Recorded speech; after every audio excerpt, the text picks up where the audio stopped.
It's like with the Eiffel Tower. Except it's Emporia. Okay. So we can just start. I think I'm blocking the water fountain. It's fine. It's okay. Periodically, just leaning over the sign.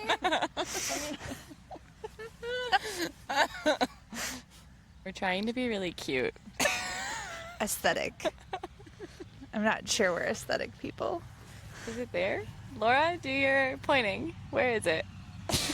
Behind your knee. I mean, we don't know if you can see that or not. If you're There's a water tower that says Emporia, because that's where we are. It's fine. It's fine. Okay, hello. We're back together, the three of us, and we are in Emporia, Kansas. Coming to you live from Unbound. Shall we introduce ourselves, ladies? Yes, let's do it. I'm Maggie. I'm Laura. I'm Holly. This is Average Age Groupers, our podcast where we talk about being average humans doing endurance sports. That was great. Wow. Look at us go. We're getting better each time. Wow. Are we just talking about Unbound today? Yeah, what are we talking about? We haven't decided. I think, yeah. I mean, I think it would make sense to talk about Unbound. We're here. We have not checked in yet. We have not done any course recon. We still have shakeouts to do, but I do think it would be interesting, like, since the last podcast we did where we talked about Unbound, we kind of talked about, like, 4 weeks out, what was still left. Now I think it's worth the reflection of, like, now we're here. Does it feel like we're ready? Like, what are we planning for fuel on the day or any of that? And then Laura being SAG, and this is like a unique race for support. So maybe we talk about that, I think. Yeah. That solid plan. Because, like, at this point tomorrow, you'll be like... Yes, when you all listen to this, we will have raced. But for us, tomorrow we are racing. How many miles in? Like 3 hours, so I mean, God, I hope 35 miles. Yeah. maybe to the first checkpoint. At what time? Yeah. Actually, this is around when I'm hoping to get to the first checkpoint. Solid. Maggie's gonna go faster than me, just like, that's, yeah. We're gonna see how the day goes. I can start with my, like, how have the last 4 weeks gone? How am I feeling going into this race? There was a few podcasts ago where we were talking about life stress, and unfortunately, I have had quite a bit of life work stress in, like, the last week and a half, and it's just been unfortunate of timing, because I've got this big race and I want to be able to, like, dedicate a lot of time and mental and emotional energy, and then I'm working 12 or 13 hours and feeling constantly overwhelmed. Yeah. I think that's, like, a part of, though, like, this, what we want to, like, bring to the world. You see so much of these, like, pro athletes, and all they do is, like, train and race, and there's this element that we have of literally living life. So yeah, your lead-in's not been It's not been fun. great. Like, I was thinking about it yesterday because I feel like I haven't even, usually before a race, I do a lot of just mental planning, thinking through what I'm going to pack food-wise and, like, a flat repair kit, and, like, thinking through the race and, like, how it's going to go for the day. That's happening now because I just haven't had the time to think about it. Yeah, which is not how I wanted this to go, but it's the reality of where we're at. So, How's your week been? This particular week has not been awesome. I would say, shout out Brandon, because I talked to him this morning, and those of you that don't know Brandon, he's a performance coach that we have all worked with in the past, like, sort of on the, like, mental, emotional performance side of things versus physical. And I was unpacking this with him this morning. I feel like the last 2 weeks, so, like, we begin taper, and everybody is always, like, excited for taper. It's terrible. yeah. Like, I can't, it's very hard to describe until you're in it, because on paper it should feel awesome.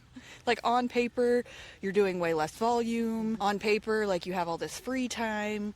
But somehow for me it's just been, like, a very anxious, emotional taper. And this one was weird for me because, like, usually taper's like, oh, that kind of hurts, am I injured? Oh, that kind of hurts, am I injured? And this was like, I'm starving.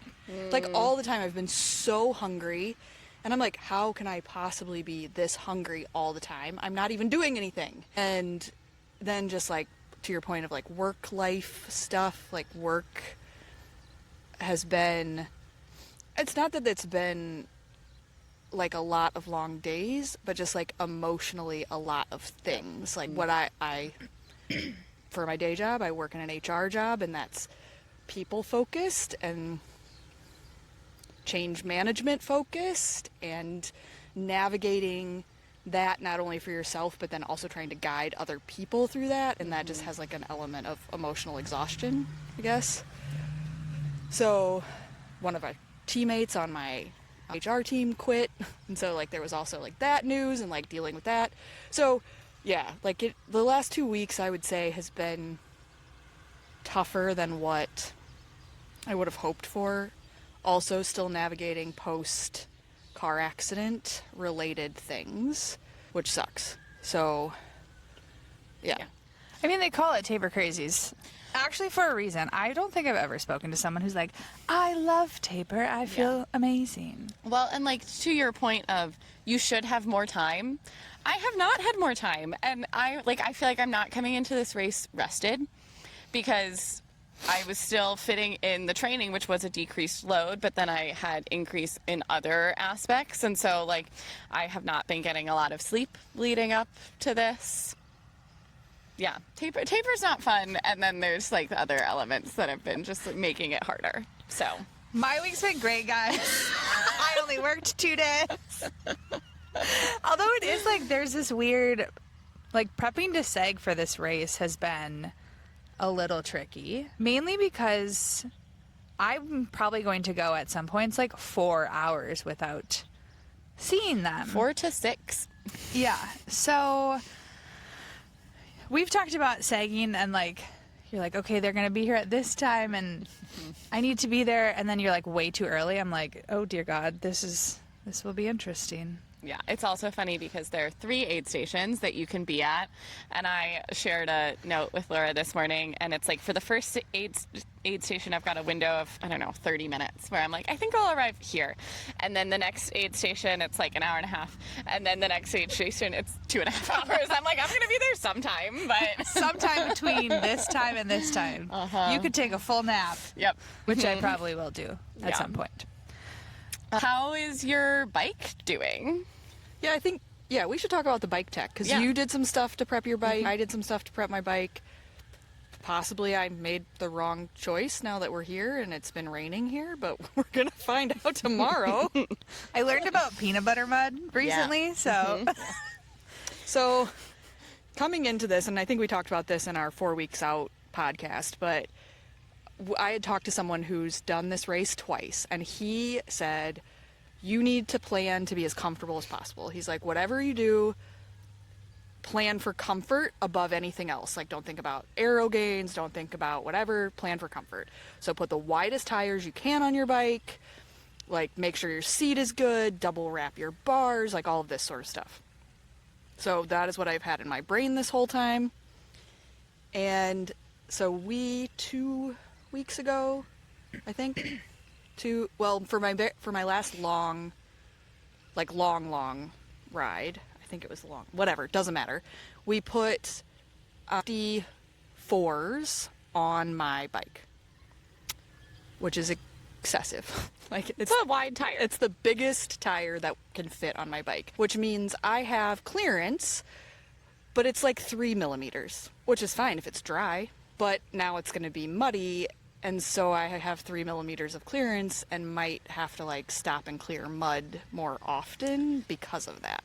We're going to be carrying paint sticks Yeah. to You clear have the about mud. the clearance of a paint stick.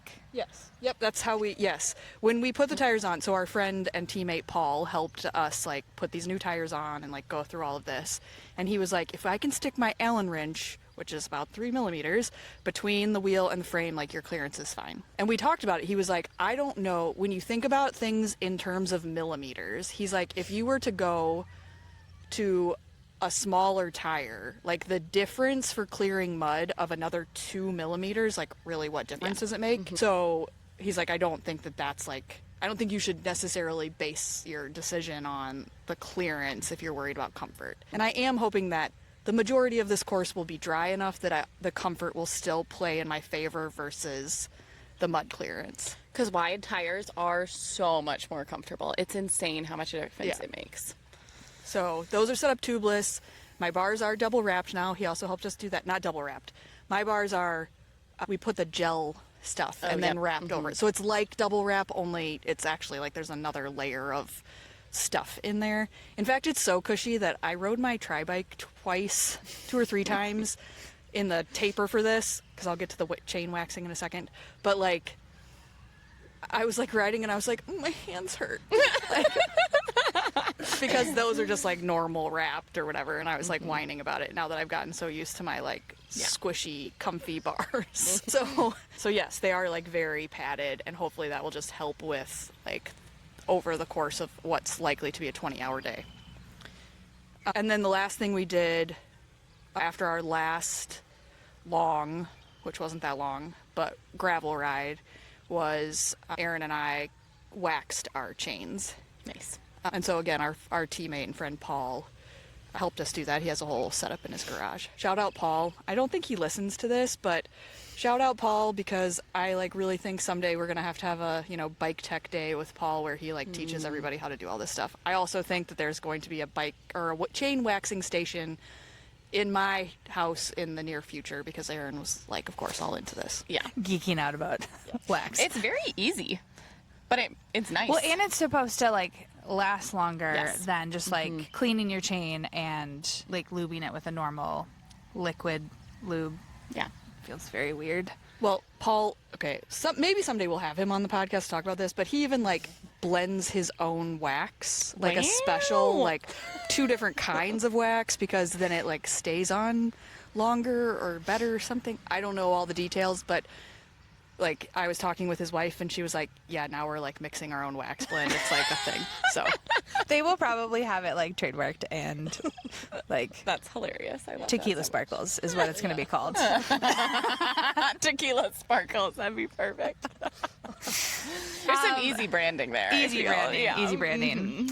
What did you do to prep your bike for this race? So, I mean, first of all, bought the new bike. Bought the new bike, yeah, yes. What was that, like a month and a half ago at this Minor point? detail. And I had just been riding on the stock tires. I got some 50 millimeter Racer Gravel King X1. I think that's X1 Plus. They're supposed to be like their most tubeless resistant, or like puncture resistant tubeless version. They've got a good chunky tread, which for the mud will be like maybe not the best thing. But so I was going to do those with CushCore inserts. So I took my bike to Amir, and I'm just like sitting on a stool drinking a beer, like hanging out in the shop while he is fighting so hard to get this insert and tire on. Like, he's sweating. I'm just chilling. I brought him cookies and beer, so and I offered food, more food, but he ended up because the tires were new too, so he was like, maybe I just need to stretch them out. He put the tires on without the inserts overnight to just let them stretch out a bit. Tried again the next day, and like really shout out to him because he tried so hard. He called CushCore. He was like, what is going on? Why can't I get these inserts and tires on? It turns out that the inserts don't fit my rims, so I do not have the inserts. I do have the tires set up tubeless. My chain is waxed. So those were the updates that I made. But yeah, that's my bike situation. Solid. on the insert front, like after our last thing, I was like, oh, Maggie's getting inserts. We need to get inserts. And I like debated this with Paul, and he was like, I don't think you need them. He like very much was confident that like, he's like, for the weight they add and the protection you would get, it really won't save you from a catastrophic flat if you get a catastrophic flat. Like, Yeah. and so they, like, Aaron was like panicking trying to order them because like it's not super easy to get inserts just like anywhere, I guess, at least from our experience in Madison. So yeah, Paul convinced me to leave them out. We'll see. I was reading a post last night about this race and they were like, most people DNF due to flats, and I was like, well, fuck. Whatever. It is what it is. Yeah. I think the reason I was going to do inserts is that Amir was saying when he has ridden on them, his tire can be fully flat with the insert in and it still feels like 38 PSI, which is what I typically run my tires at pressure-wise. But I think, you know, I really hope it's not the bike that like takes me out of tomorrow. I hope I finish. And I hope if for whatever reason I can't, it's like I'm throwing up on the side of the road. Not that like I snapped my chain or like broke my derailleur or like had 18 flats and couldn't keep fixing them.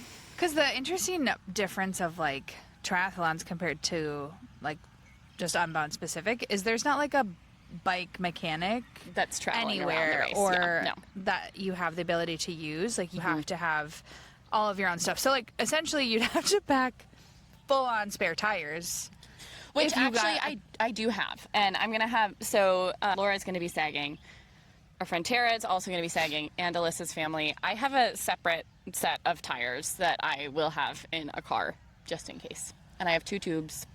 I have tubeless plugs. I have extra sealant. Give her a pro card.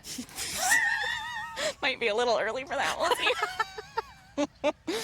Oh gosh, yeah, but I don't know. So we've Backup got options. we've got all of the bike stuff. We've briefly talked about SAG. Talk nutrition. I was gonna say, what are you guys planning to bring with you to get yourself through this? Also, it's not 200 miles, people. It's 207. Yeah, So, long. That's gonna suck so much. like, we've talked about it, like, perspective of, like, okay, our Ironman marathon was long, like, 7 miles on the bike. Well, and also because it's like we're gonna see that, like you're gonna hit 200, and you're gonna be like, well, I'm still going in the dark. And, like, 7 miles is not just like a, It's not ooh, short. 10 minutes. No. Like, It's gonna be a while. Yeah. yeah. I mean, if we're moving exceptionally well, which we won't be at the end of 200 miles, you're talking it's still at least 30 minutes. Yes. But it's probably going to be closer to 45 or 50 at that, at least for Right. me, at that point in the race. Right. And it's gonna be in the dark, which is gonna be like another element Right. to like we're not gonna be going that fast. Yeah. Yeah. All right, nutrition ladies. What are you riding with? Yep. I brought a new bag of Tailwind, big bag, and I will be using it all, the whole bag of Tailwind, for one day of I was like, effort. we should have looked at the total carbs of a Tailwind bag. It's 50 servings, 25 grams per serving. So do the math, people. But yeah, It's a lot of carbs. it's a lot of carbs. And then I have 6 gels, 3 with caffeine, 3 without. I am a little concerned that I might be taking in a dangerous amount of caffeine tomorrow. No, nobody needs to know about that. It's fine. Like, am I gonna die? Am I gonna have heart palpitations? I mean, I'm a nurse. We're fine. It's going to be fine. You know what was funny? I think it was on a gel where I saw it was like, warning, do not consume more than however many of these in a day. And I was like, I have more than that packed. had not considered this. we are, for Aaron and I, we are using, in terms of liquid carbs, we're using a company called Hummingbird Fuels. It's like a small company out of California that we found via the wonders of the internet. And we really like that so far. It seems to set really well in my stomach. I have tried Tailwind in the past and have liked it, but I kind of burnt myself out in that at some training cycle at some point. So we'll be using that. We brought 3 bags of that. There are 20 servings per bag. I don't know how much of it we'll actually end up using because I brought the tapped maple like gels. It's basically maple syrup with some electrolytes added to it. But I saw that in the bottles. Yeah, they're in That's bottles. so cool. And so then we're going to refill, like we have these like reusable soft flasks. flasks that we'll refill if we need them, which I think we will, because each of us will carry a flask of that, which is the equivalent of 5 gels. And then Aaron makes, because I can't eat gluten, Aaron made these little rice peanut butter sandwiches.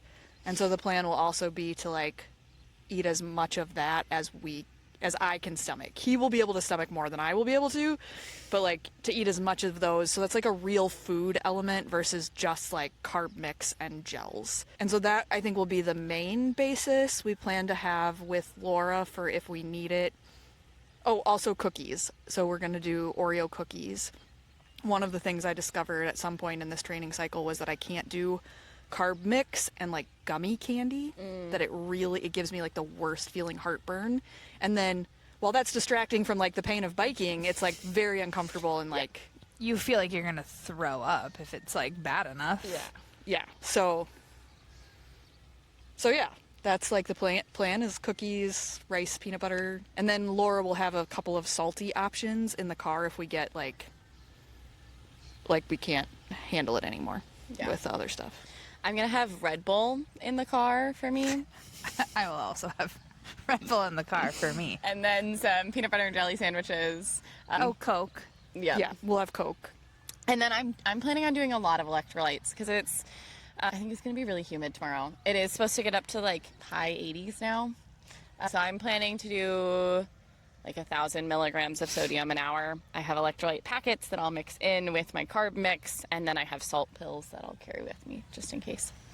Yeah, we'll do salt pills, and then the carb mix that we use has 170 milligrams of sodium in the mix, and then the gels have some sodium in them, and then I'll carry salt tabs. I don't do well adding additional like electrolyte packets in with the carbs. It just becomes too much for my system, and I can't like absorb it all, and then I just feel sick and I don't want to eat anything, and that's not going to help me get through 200 miles.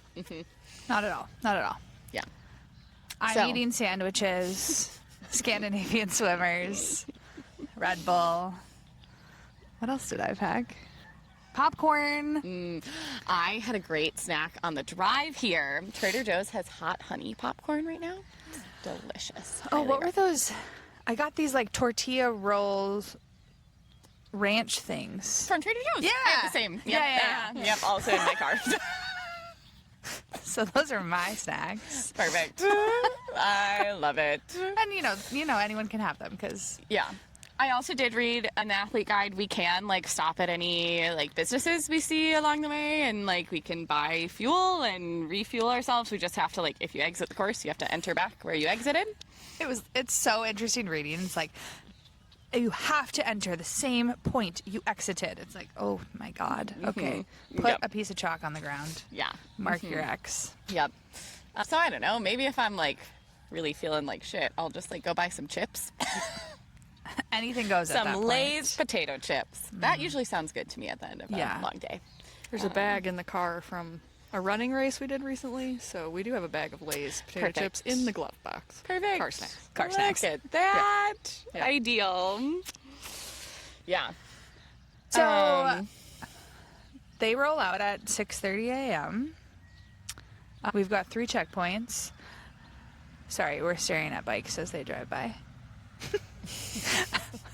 We also, could start tallying how many Sprinter vans we witnessed. Oh, We've yeah. only seen one sitting here so far, but that's a There common will be a theme lot down at the Expo. down at the Expo. Yeah. Okay. I'm trying to think of like what ideal plan for your day tomorrow. If you had to be like, this is perfect day. Yeah. This is going to be me like actively thinking through it now because truly I have not. Maggie's had no time to actually put herself in the mind Brain space. has been busy doing other things. What do I want tomorrow to look like? I don't know if I'm going to feel nervous in the morning. I don't really feel nervous right now. I kind of feel like that's been the saving grace of being so busy is I'm like, well, this is just happening. So I got to just show up and do it. So I think, it's going to be a really early morning because the race starts at 6:30. It takes an hour to drive from where we're staying to get here. So it's going to be get up probably at like 3:40, make some coffee, start eating. I'll want to eat again closer to the start. When we start, I think it's going to be a lot of people. And I think that's going to be very different for us because we're used to triathlons where you like literally cannot be together. Right, you will get a penalty. Yes. And like I do group rides. So I am used to that, but I think this is going to be so many more people. And also it's a race, so I think there's going to be nervous energy coming off of people. So I want to go out feeling comfortable and feeling safe. Like, I don't know how people are going to be riding, but like if people are making stupid moves, I don't want to be around them. Yeah.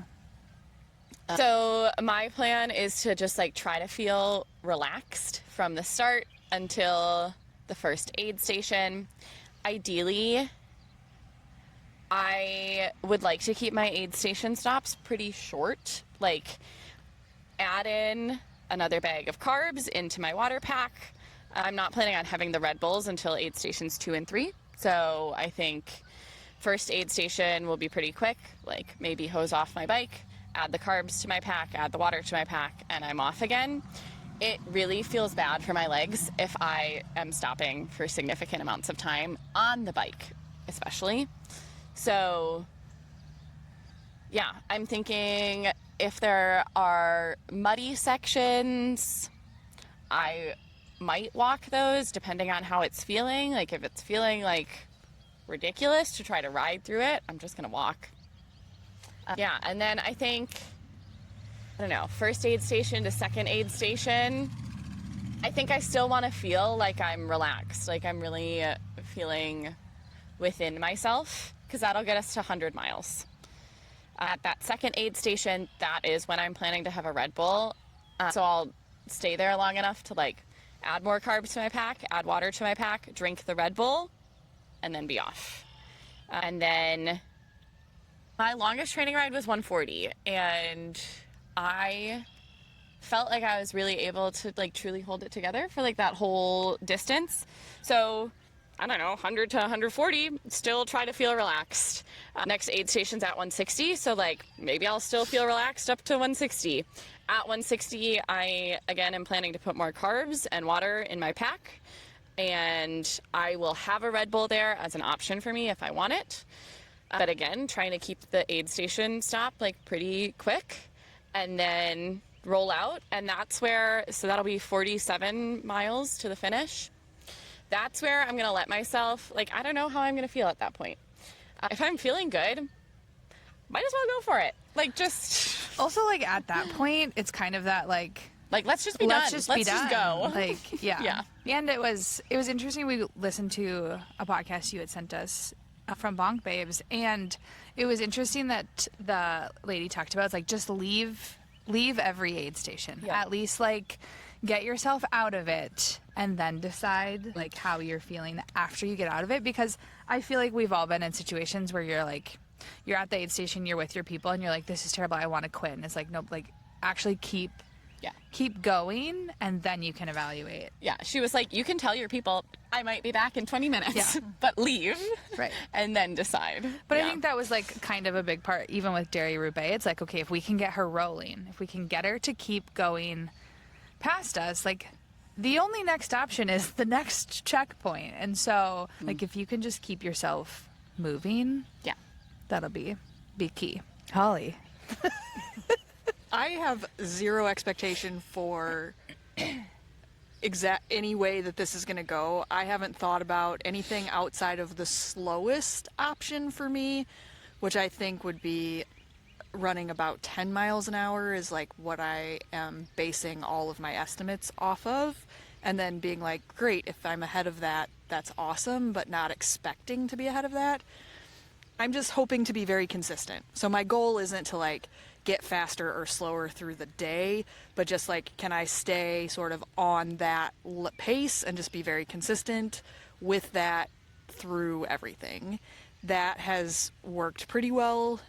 I think in the training, I did not do as big of training days. The coach I worked with, she didn't prescribe it. I also had the car accident, which impacted the ability to do some of it.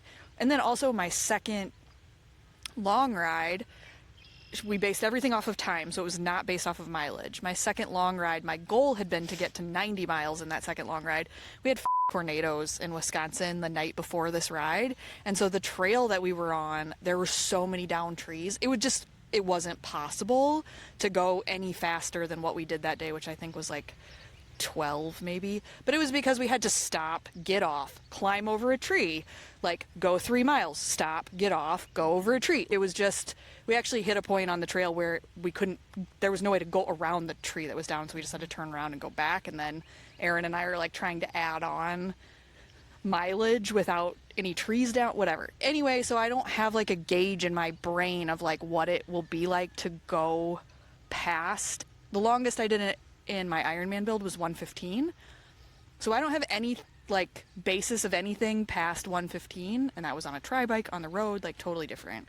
So I'm just thinking 10 miles an hour. That's what I'm keeping in my brain, and like how consistent can I be, like feeling as good as possible for this. I expect that the majority of this will be zone 1, and that's the only way I'm going to make it to the end. I don't have power on this bike, so I don't have a way to measure that outside of just how I'm feeling. Yeah, I don't either. Which I think, like, I'll look at my heart rate, because if my heart rate starts like climbing and my effort is feeling the same, Could also be the caffeine. Could also be the caffeine. But I think that could also be like a sign of like heat stress, and so that's what I'm going to be keeping an eye on. But yeah, I am going to run I'm going to run my watch and my bike computer, because my bike computer auto pauses, and I could turn that off, of course. Like, yes, I know that, don't come at me. I could turn it off, but I'm not going to. So I'm going to run my bike computer and my watch, and I won't have my watch auto pause. So that way I'll have something that's actually like the time that I'm running for the race. We have a 21-hour cutoff. And so if I go 10 miles an hour, like I'm at 21 hours with the 7 miles of extra that this is. I'm just trying to base it like this worst case scenario. This is what it's going to take, which to your point earlier means like aid stations have to be super fast. Like this is now going to account for if we have to walk through mud. But I think we walked a lot during Roubaix because the climbs were so steep. We got off a lot to walk up hills. And I think, what did I average on that? 11? It was over 10. Yeah, 11 and a half maybe.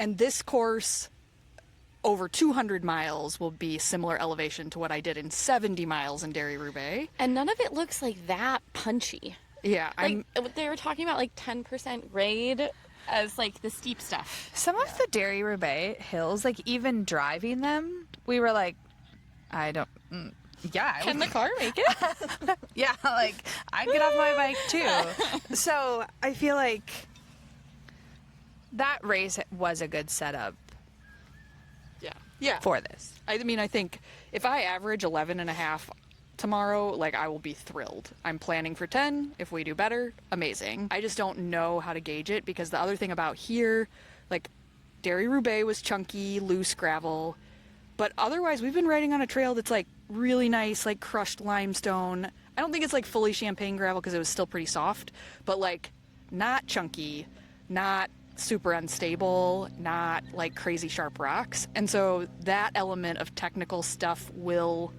play into this also differently than what we've practiced. So Aaron and I downloaded the maps before we left home. I put the map in my Garmin, and Aaron put the map in his Wahoo bike computer. And so I used the one directly off of the Unbound website. Like literally like clicked on it, went to Garmin, did the sync thing, put it in my watch, like pulled it up, and it says 4,100 feet of climbing. What? Yes. It says 4,100 feet of climbing, and it only lists 8 climbs, with the highest one being like a 4% grade. And I looked at that and I was like, Aaron, if this is accurate, this course is no problem. So then he looks in his, and it says 8,500 feet of climbing. I don't know how many total climbs it said, because he like didn't see that on his. But I was like, what the actual F? I was like, how can these like be that? Like, we took them off the Unbound website. One was Ride with GPS and one was the Garmin Connect file, and they're that different. Mine says 8,300 feet of elevation, 206.96 miles, 22 hill segments. There is one. Is this your Garmin file? So I got the Ride with GPS file, but I use Coros. That's what I have for my watch and my bike computer. Hill 21 out of 22 is an average 7% grade. And that's the steepest grade of that's at mile 181. Which we were talking about, like climbing hills. Was that yesterday? Even like that will be completely doable at a Very 7% grade. Yeah, we were talking about that. Like, we were actually talking about a race we have coming up in California and like the steepest one on that course. And so we were talking about in Wisconsin, like, what hill would we have to go climb to be like that? And when I think about that, the stuff that we've been doing, like, none of what's on this course seems insurmountable for hills to me. Yep. At this point. It's like the other factors. The other elements. Yeah. I'm not worried about, I know some people are worried about wind. I'm not freaking worried about wind. I rode in wind this entire build. Yeah. If I am not heat acclimated, I am not prepared for mud or super technical riding, but if it's windy, like, I got this. It's going to be like 5 to 14 mile per hour winds, gusts up to 22. I mean, that's not windy enough compared to what I rode in, but like, yeah. And it looks Not like a factor. it's going to be headwind earlier in the day and tailwind later in the day. That will be delightful. Which will be great. Push you guys back in. Yep. I think it might be a little crosswindy, but we'll see. Yeah. What else should we point on? We're going to go to the Expo. We get to watch so there is, the 200 is not the longest distance at this race weekend. There is a 350, so we will get to see that race take off at 3 p.m. today. They will ride through 2 nights, essentially. Yeah, Right? I don't know what their cutoff time I is. don't know I don't know what if their it's the cutoff same time is. as like is it time 3 as a.m. ours, 3 a.m. Sunday? Maybe. I don't know. It must. I think it's gonna be really rough for them because I think it's supposed to thunderstorm tonight. Yeah. So it does not look ideal for the 350 riders. The cool part of some of this is the pipeline connection of like retired triathletes. Worlds colliding. So there's a couple retired triathletes that are doing this race, the 350 to be specific. So that will be cool to see them take off. More bikes Just going us past, getting and they're, distracted like, by bikes staring again. at us as well. Hello. I look like a team. They looked like a team. You can go meet them later. Shiny objects. They look fast. Well, I mean, the two of you are single, and there are a lot of. Okay, so I'm like, do I make the plug of like, maybe this is where I find my future husband? Okay, wait, I have a funny story to interject here. So my friend Megan, who is not into bikes at all, this is like completely unrelated, but it will connect, trust me. She does this thing where everyone, she asks them to create their top 5. So like men and women, your top 5 most attractive celebrities. They can be actors, musicians, athletes, whatever, but also you have to like add in the context. So for me, like Maggie Rogers is on my top 5 female list, but specifically with short hair, not with long hair. So you add in your context, right? On my top 5 male list, I have some cyclists, but it's like specifically when they are wearing their helmet and the huge glasses and covered in dirt. Well, have you seen like isn't it, there's some, it's called something like when men wear hats and you get like, Yeah. is it like hat blind or blindness. something? And they like take their hat off and you're like, You're like, ooh. ooh, never mind. I'm sure there's crap about females too, but it's just like, oh, you were cuter. I feel that way. There's like a specific hockey player where I'm like, oh, you took your helmet off and I don't feel the same way about you. Yeah, but I do think there are going to be a lot of like very tattooed, fit Men. Yeah. So. And it's going to be, I mean, maybe we'll find someone, Laura. You never know. You never know. You never know. So that's our afternoon. They're going to go for a shakeout, check the gears. Yep. What are we missing? We're going to walk around the expo and maybe meet some pros. Like there are some pros that are doing some like photo shoots or like autographing. There's a photo booth. And Training Peaks has a photo booth. yeah, apparently brands like giving away free stuff. There's some other podcasts that are here and are going to record, so we could go watch them. And then we have an athlete briefing at 5, so we'll go to that. And then dinner and feed go up. to bed. Yeah. Yeah, well, I want to go to bed basically as early as possible since I'm going to wake up at 3, which is like my normal. The good news about this is I normally wake up at like 3, so that should work out great for the race thing. But Perfect. yeah. But yeah, so I think there's that. The one thing we didn't talk about is like what we're wearing or like the clothes that we're planning to take. When I was reading the athlete like guide or whatever for this, and it had like the recommended things that everyone should carry with them for the 200, I was like, do I need like a whole backpack? Because it's so like they recommend so many things. They're like 2 spare tubes, tire levers, CO2, a mini air pump if you have it, extra lube, extra wax, A rain jacket. a raincoat, a thermal layer, like so many things. And I was like, there's no way that Thermal anybody, layer is absurd to me. like, I was like, is it really gonna like suddenly get cold? I mean, I guess at night it could feel cold, like after you've been out all day, maybe. I can guarantee you I will not feel cold But tomorrow. I looked at the weather though. It's like the lows are like 65. Yeah, I'm hot right now. It's humid. It's are wearing a 71. We I am wearing a sweatshirt. The weather is very weird here. It's that like weird humid where you're like, it's damp, so I'm chilled, but it's still warm out. Yeah. It's very confusing to my body. So what are you planning to wear? I planned for it to be sunny, which we may not get sun. Maybe in the afternoon. It's looking like Maybe. But so I'm planning to wear a long sleeve, like sunblock jersey that's bright pink. At one point I was like, no, I want to wear our team kits. Then I realized my pack completely covers all the logos for our team kit, so it doesn't matter. And our team kits this year, while they're very cute, are pretty neutral. And so I was like, it'll be hard for Laura to see us coming if I wear that. So I'm wearing a literal neon pink with lightning bolts long sleeve jersey that's in the pattern of one of the pro triathletes this year. And then just bibs. I don't know what bibs yet. Honestly, if I find a pair at the Expo that I like better than the ones that I packed, I might break the rule of nothing new on race day for a pair of bibs. And then I have packed a base layer, a thermal, and a rain jacket. My rain jacket is more like water resistant versus waterproof though. So if it really rains, like I will be wet. Like it won't like really keep me dry. I think the small beauty of the weather here though, if it rains and you get wet, I don't think you will be cold. You will then just be wet and stay wet because it's humid. yeah. So Yeah. Maggie, what are you planning to wear? I am going to wear my Castelli bibs, which I love. I wore those for my longest ride. They're so comfortable. They're drop tail, which is great. I'm going to wear the waterfall in your face jersey because it's really bright. So it's really easy to see. It's a short sleeve jersey. And then I'll have my pink pack.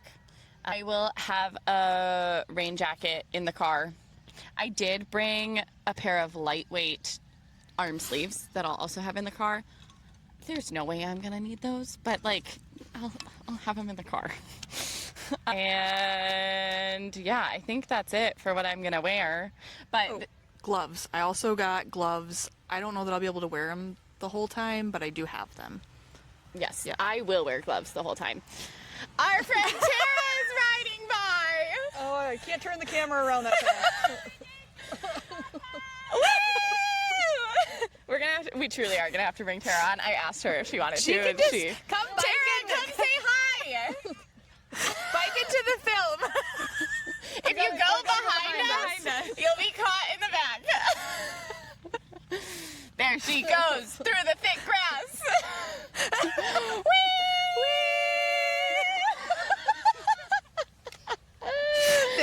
This is a plug that everyone needs to actually watch this Yeah. podcast because to experience that is Yeah, just you need golden. to see this on YouTube. Oh, fabulous. Thank you. Were you able to get your bike out okay? Yeah. Amazing. And did you just park there? You didn't move? Okay, great. Oh, Perfect. nice. No, not at all. You're near all the stuff, so that's great. Come say hello. Yes. Now she's running through the background. She's a multi-sport athlete. Well, she's training for. We can plug what she's Yes. training for. Tara is training for Moab 240, which is an epic trail race in Utah. 240, meaning 240 miles. Crazy, Running crazy, folks. She's a badass. We love her. We will have to have her on as a guest to talk about before that and after that. Yes, and also, this is one thing I really appreciate about Tara. She coaches. She does fitness, like strength coaching and nutrition coaching. So she has been talking through a lot of my nutrition plan with me, which has been very helpful. It's been great. She debriefed after Oceanside with me because my nutrition did not go fully to plan for that. So now I've got a plan and I've got some backups There you for go, tomorrow. there you go. So Maybe I need to hire her for the strength thing that I refuse to do because I hate it so much. yeah, she's really good at it. it. Do you want to come be in this podcast for a second? Introduce yourself now that we've just talked about you for 5 minutes. Hi guys, I'm Tara, and everything they said is true. I'm gonna run 240 miles in Moab, Utah, and I'm really excited about it, which will probably overlap with Maggie's. What will it overlap with Maggie? Kona. Oh. We're really hoping, guys. Yes, she's gonna do it. Got some strong gals here. Oh yeah. But we're gonna find a time and have Tara on. She's gonna go ride for like 3 hours now, so we'll see her later. Minor details. Bye. Have so much fun. Okay. Yes, I am wearing gloves. I will wear gloves all day. I wear gloves every time that I'm riding gravel. Are your gloves finger gloves or fingerless gloves? Fingerless gloves. They're not whole gloves, so the tips of my fingers stick out. That's what makes me not sure if I'm going to wear them all day, is that if sometimes my hands swell, especially if it gets really hot, and that might be really uncomfortable where the like little finger bands go around. Yeah. I have full fingered gloves, and that's what I'll be wearing. Yeah. Lovely. I think maybe one thing that I'll say is just going into this, am so grateful that I've done Ironmans. I think it has given me the perspective of, I know what a really long day is like. I know how to pivot when things are not going to plan. I know that for a long day like this, it's never going to go fully to your plan. So you have to be flexible going into it. I mean, it's different, of course, because it's a bike race and it's more miles. But I think I am feeling like I can do this. And I think that comes from having done Ironmans. I agree. I think that the longer distance stuff that I've done definitely is leading into this, like, I'm not questioning my capability to get this done, even though maybe the training wasn't perfect. Yeah, I'm very much like, we're just going to see how the day goes. To your point earlier, I don't feel super nervous about it, like, getting it done. It just sort of is like letting it be whatever it is. And I do think some of that is when you've navigated an Ironman or in my case, like the 50 miler, it's sort of like, well,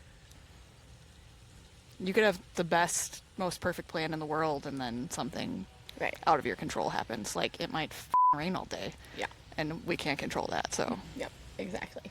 And we've all been in this endurance world for a while, and I think the energy that we felt it even just coming in yesterday. It's like, okay, we're going to go do this really tough bike ride, and whatever happens is literally going to be whatever happens. Like, we pray it's not your bikes that give out. Yeah.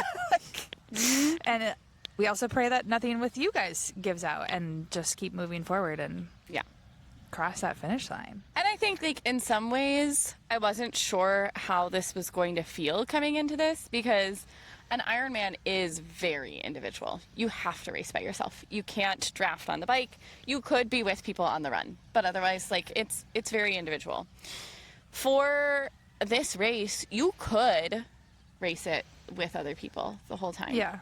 And I think that has been, like, a complicating factor coming into it with a group, and, like, has created some emotional tension too.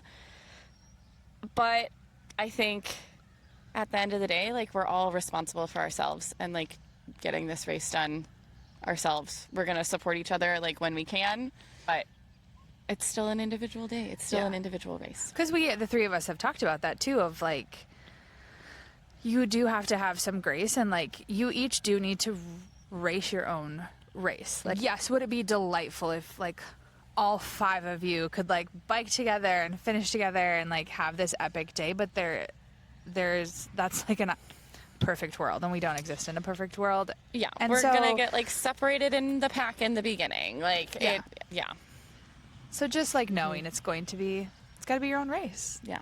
And they'll all still be amazing. Yeah.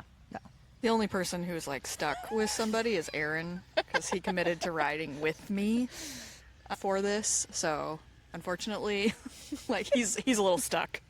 Shout out Aaron. Shout out Aaron. But yeah, I also think, that's part of it when you do these long distance things. And I think for us, having done a lot of triathlon to that point, that in a triathlon, you cannot stay together because everybody has a different strength. And so it just becomes impossible in that scenario. So I think the expectation, it just has to be that everybody's going to feel good and everybody's going to feel bad at different times. Yep. And so if you haven't made an exclusive agreement like Erin and I have at this point of like, whoever's feeling whatever, we're still going to stay together in those moments. And the good news for him is that when I'm feeling good, it's not like I can drop him. And like, even at his worst, he's probably going to like be able to keep up with me at my best. So like, we don't necessarily have the same thing. It's going to be more when he feels really good, if I feel like shit, that he is stuck. But if you don't have that exclusive agreement with somebody that you're doing this with, then like the expectation has to like just be like this is like an experiment of one. And so therefore everybody's going to have these ups and downs at different times. And that just is what it is. And like, hopefully if you like start to feel really bad, one of us who's going slower behind you, like is able to catch you and pick you up and bring you along. And that's sort of like kind of what I'm hopeful for, I guess, in terms of the group, is not so much that everyone stays together, but if there are moments that the group is able to like come back together in some way to like help. Yes. I fully agree with that. Because to your point about triathlons and different strengths, like that doesn't apply in the same way, but to some degree does with cycling too. Like some people are strong descenders, some people are strong at climbing, some people are really strong on the flats. And I think we'll still see each other out there at various points, even if it's like just passing by at an aid station at the beginning. But like, I know I'll be thinking about everyone the whole race. And that's another part about triathlon that I'm grateful for, is like the long days just in my head. I'm not going to have music for this. I'm going to be in my head for 16 hours. Does Unbound have that rule? You can have music. You can. Okay. I was like, they don't recommend it. Yeah. There's like we don't recommend, but yeah. I was like, I didn't read that anywhere. So I didn't pack headphones. At one point I thought about it. I was like, should I like have those in my pocket in case I get to like a really dark place and I need something besides my own thoughts? And I didn't even pack them. Yeah. Because like we've done the dark places with no music, and we've gotten through it.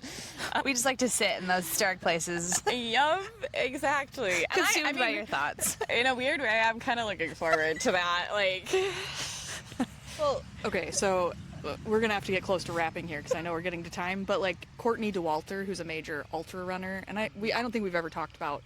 Like, we should do that sometime, too, of, like, the pros that we are inspired by. But she's, like, a super talented ultra runner. And she talks about the pain cave. And she's, like, very well known for sort of her ideas around the pain cave. And I really actually subscribe to and relate to the way she thinks about it. She's like, most people do all of this work to avoid the pain cave. They think about like, how do I keep the pain cave away from me for as long as possible before I enter it? And she has like shifted that in her brain to be like, well, how quickly do I get there? And then how big can I make it? Yep. So it's like the capacity to stay in that space for as long as possible. And I think like I really relate to that, right? Like when you get to that place where you're like, oh, this is going to be awful. How long can you stay there and like hold capacity for that and for yourself, rather than trying to like push through and avoid it or rush it or get to the other side of it? Like just let it be what it is. Yep. Yeah, I mean we've talked about her thought process on that before, and I just think it's a really interesting one. Yeah. That not many people want to do. I kind of like rapping on this. Yeah. Yeah. All right. Well, you will hear this after Unbound has concluded. I will be posting updates. I will probably post them on Average Age Groupers. I feel like, or both. Average Age Groupers, Forward Tri Club. There'll be updates. We should put a plug. We should post something today so people know. Yeah. Because this will be released after. Afterwards, I'm sure we'll do a recap. Yeah. In the meantime, like, subscribe, tell your friends, tell your mom, tell your brother, tell your dad, tell your sister, and your cousins. Leave a review on the podcast. Leave a comment on Spotify. All those things super help the pod.